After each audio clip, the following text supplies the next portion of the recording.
Hello friends, আপনারা দেখছেন help for education channel. বন্ধুরা, উচ্চশ্রেণী টিচার ট্রান্সফার নিয়ে একটি গুরুত্বপূর্ণ আপডেট।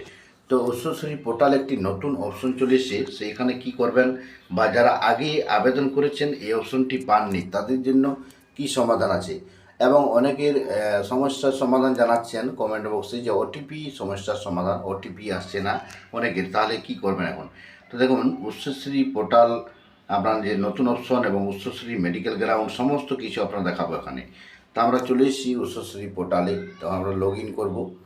লগ ইন করার আগে যে ক্রাইটেরিয়াগুলো অবশ্যই আপনারা করতে হবে, আমরা এক একটি করে দেখাবো আপনাদেরকে। তো প্রথমে বলে রাখি যে অবশ্যই ইমেল আইডি আপনারা দেখবেন।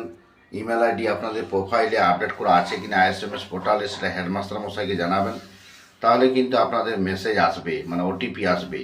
তবুও যদি ওটিপি না আসে তাহলে কি করবেন সেটাও আমি সমস্যার সমাধান এখানে করে দিয়েছি।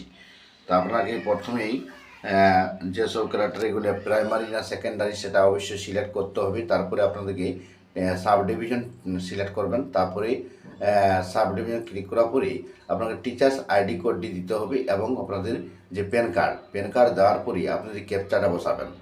তো আমরা এখন দেখিয়ে দেবো যে ক্যাপচাটা বসালাম, সঠিকভাবে ক্যাপচাটা বসাতে হবে। তো প্রথমে আপনাকে অবশ্যই ইমেল আইডিটি, অবশ্যই যে প্রোফাইল আপনার টিচার্স প্রোফাইল আছে আইএসএমএস পোর্টাল, সেটা আপডেট করাতে বলবেন হেডমাস্টার মশাইকে। সেখান থেকে আপনারা কিন্তু আপডেট হয়ে যাবে। তারপরে কিন্তু এই ওটিপি আসবে। যদি ওটিপি না আসে তখন কি করবেন সেটা আমি এখানে দেখিয়ে দিচ্ছি। দেখুন, আমি লগ ইন করার পরে, দেখুন আমরা এখানে লগ ইন করার পরে এখনও পর্যন্ত ওটিপি এলো না। ওটিপি না আসার কারণ কিন্তু এখানে দেখা গেছে ওটিপি আসছে না। তখন কি করবেন, রিসেন্ট ওটিপি দেখতে পাচ্ছেন নিচে অপশনটি দেখতে পাচ্ছেন, দুটো অপশন, রিসেন্ট ওটিপি আর প্রসিড।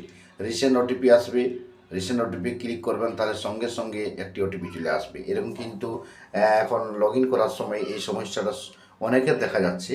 ইমেল আইডি আপডেট থাকা সত্ত্বেও তখন আপনারা রিসেন্ট ওটিপি করবেন, দেখুন ওটিপি চলে এলো। যদি একটু দেরি হয়েছে তবুও ওটিপি কিন্তু চলে এসেছে এখানে। তাই এখানে রিসেন্ট ওটিপি করার পরে ওটিপিটি বসাবেন, তারপরে আপনারা লগ ইন করতে পারবেন। এরপরে যেটা আপনাকে দেখাবো যে নতুন একটি অপশন চলে এসেছে সেটি দেখাবো, এবং মেডিকেল গ্রাউন্ড যারা আবেদন করছেন তাদের জন্য কি কি রোগগুলি, কি কি অসুস্থতা দেখাতে পারবেন তাও আমি এখানে সংক্ষেপে দেখিয়ে দিচ্ছি। যদিও আগের ভিডিওতে অনেক কিছু বলা হয়েছে, আপনারা প্রত্যেকটি ভিডিও উচ্চশ্রী পোর্টালে যে ট্রান্সফার সংক্রান্ত সমস্ত ভিডিওগুলি দেওয়া আছে, আপনারা একটি করে দেখে নেবেন, চ্যানেল সার্চ করলে পেয়ে যাবেন। তো আমরা এখন দেখাবো আপনাদেরকে যে নতুন অপশনটি চলে এসেছে। দেখুন আমাদের প্রোফাইল পুরো ডিটেলস কিন্তু এখানে দেখা যাচ্ছে। এরপরে আমরা দেখাবো যে স্কুলগুলি যে চুজ করা হয়েছে সেগুলি আমরা দেখালাম। এরপরে দেখুন আবেদন অলরেডি করে নিয়েছেন, তখন তারপরে দেখুন লেখা আছে নট প্রোভাইডেড। যেহেতু পরবর্তীকালে যখন আমরা স্ট্যাটাস চেক করা যাচ্ছে তখন date of joining and present school and post এই অপশনটি আগে ছিল না, তার আগে আমরা আবেদন করে নিয়েছি, সেই জন্য এখন বর্তমান সেটি নট প্রোভাইডেড দেখা যাচ্ছে। তাহলে এখন আর কিছু করার নেই, এসআইকে জানাতে পারেন অথবা ডিআই, অথবা আপনার এইচওয়াই যে আছেন হেডমাস্টার মশাই তাকে দিয়ে ব্যাক করিয়ে আবার নতুন করে আবেদন করতে পারবেন। এইটাই একমাত্র সমাধান, যেহেতু আগে আবেদন করে নিয়েছেন।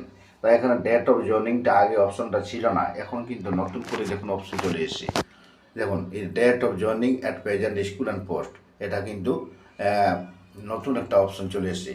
তাই একটাই উপায় যে আপনাকে ব্যাক করাতে হবে এইচওয়াই থেকে, অথবা যাদের ফরওয়ার্ড হয়ে গেছে এসআই পর্যন্ত ওনাকে দিয়ে ব্যাক করাতে পারবেন, অথবা ওনার সঙ্গে একটা কথা বলে আপনাকে সমাধান করে নিতে হবে।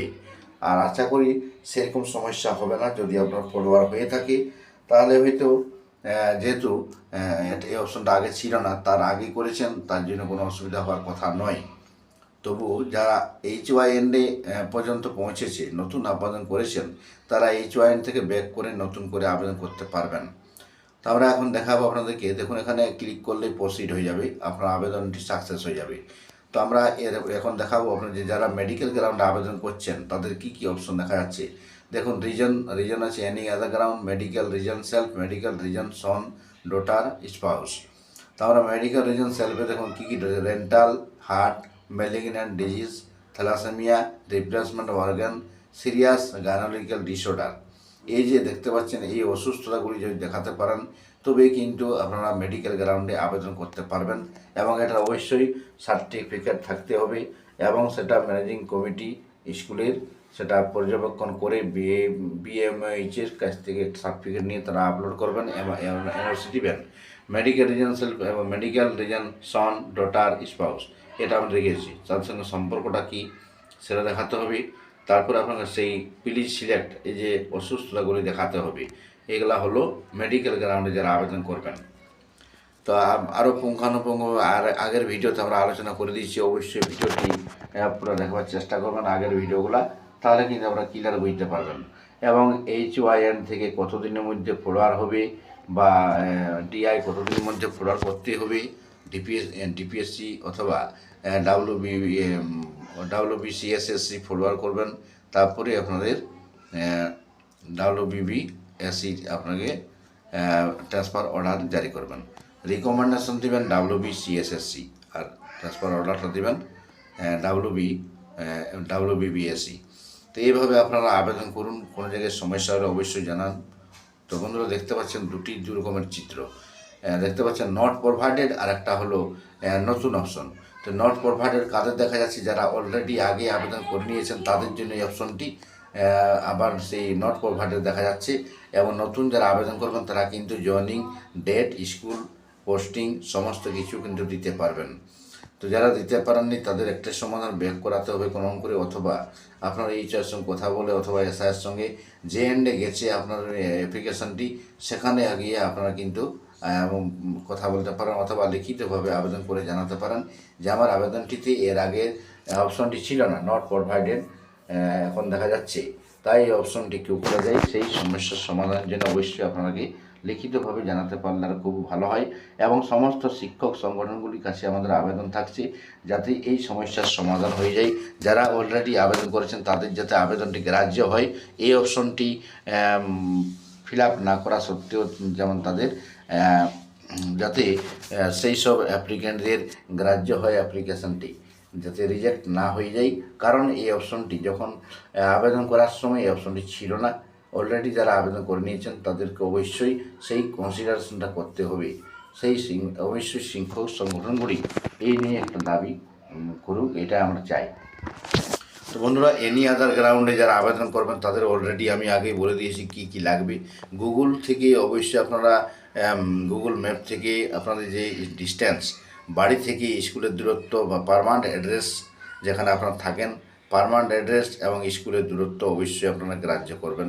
এনি আদার গ্রাউন্ডে গুগল ম্যাপ থেকে স্ক্রিনশট করে নিচে আপনারা অবশ্যই পার্মানেন্ট অ্যাড্রেস এবং স্কুলের অ্যাড্রেসটি লিখতে হবে, তারপরে কিন্তু আপনারা আপলোড করতে পারবেন। এবং এনি আদার গ্রাউন্ডে কী লিখবেন সেটা আমি আগের ভিডিওতে দেখিয়ে দিয়েছি কী কী লিখবেন। এবং বাবা মার অসুস্থতা কিন্তু এখানে কোনো মেডিকেল গ্রাউন্ডে কাজে লাগবে না। বাবা মার অসুস্থতা আপনারা এনি আদার গ্রাউন্ডে কিন্তু উল্লেখ করতে পারেন, অথবা আপনারা মেডিকেল সার্টিফিকেটও দেখাতে পারেন, কিন্তু এটা এনি আদার গ্রাউন্ডে, কোনো মেডিকেল গ্রাউন্ডে গ্রাহ্য হবে না। মেডিকেল গ্রাউন্ডে একমাত্র নিজের যদি কোনো অসুস্থতা দেখাতে পারেন, অথবা নিজের স্ত্রী অথবা সন অথবা ডটার, তাহলে কিন্তু আপনাদের গ্রাহ্য হবে। তো বন্ধুরা, ভিডিওটি লাইক শেয়ার করবেন, চ্যানেলটিকে সাবস্ক্রাইব করবেন। উচ্চশ্রী টিচার্স ট্রান্সফার সংক্রান্ত কোনো প্রশ্ন থাকলে অবশ্যই আপনারা কমেন্ট বক্সে জানাবেন। Thank you.